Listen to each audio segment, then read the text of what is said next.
How y'all doing? Got another devotional today by R.C. Sproul. Proverbs 30, verse 8. Jesus didn't teach us to pray that God would sell us our daily bread or render it to us in exchange for our service. Instead, in this petition, we manifestly ask God to give us something. We ask Him to give us daily bread. We are so needy as to be destitute, but He owns the cattle on 1,000 hills. So we go to Him as beggars, asking for His charity. Scripture assures us that we can depend on Him to respond to such requests, for He is a giving God. Every good and perfect gift is from above and comes down from the Father of lights. God gives His gifts in order to provide for the needs of His people, for He is a God of providence. Providence is about God's provisions. An integral element of that providence is His provision for our ultimate need of salvation. He provided Jesus, the Lamb without blemish, who was crucified for us. The God of providence is also concerned about our mundane, everyday needs, such as food to eat, water to drink, clothes to wear, and shelter for our bodies. Therefore, in His providence, He makes the crops grow, He makes the rain fall, and He provides what we need for clothing and homes. He gives us what we need for daily life. David wrote, I have been young, and now am old, yet I have not seen the righteous forsaken, nor his descendants begging bread.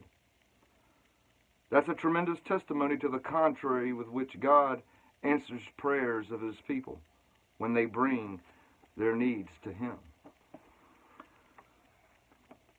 You know, think about this. We live today in an era never seen before in the world.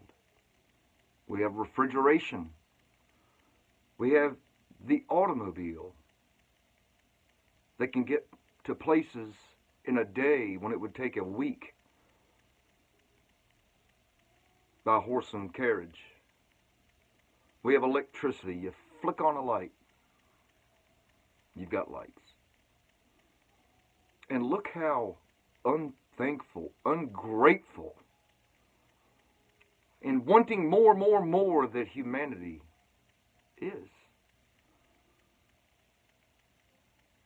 When your favorite cereal's out on the shelf at the grocery store, is that really something to murmur and complain about? Is sitting in a stoplight, and I'm guilty of this myself, but I ask and question myself, is it really worth murmuring and grumbling to have to inconvenience ourselves for 5, 6, 7, 8 seconds at a stoplight because somebody delayed too short for our satisfaction? We have got necessities in this life that weren't necessities in our great grandparents' era of time that they lived in. So really think about what you have and what you don't have do you really need. And the providence of God in the age we live in now, with all the brilliant minds that have lived in the past, why this time of life, 2020 coming up? Why now have we had the automobile for whatever years, 50 years? Why now? Why not 1,000 years ago with all those brilliant minds did we not have someone come upon the plans to design and beat down and melt rock into steel and design and make the automobile? Something to think about. Till next time.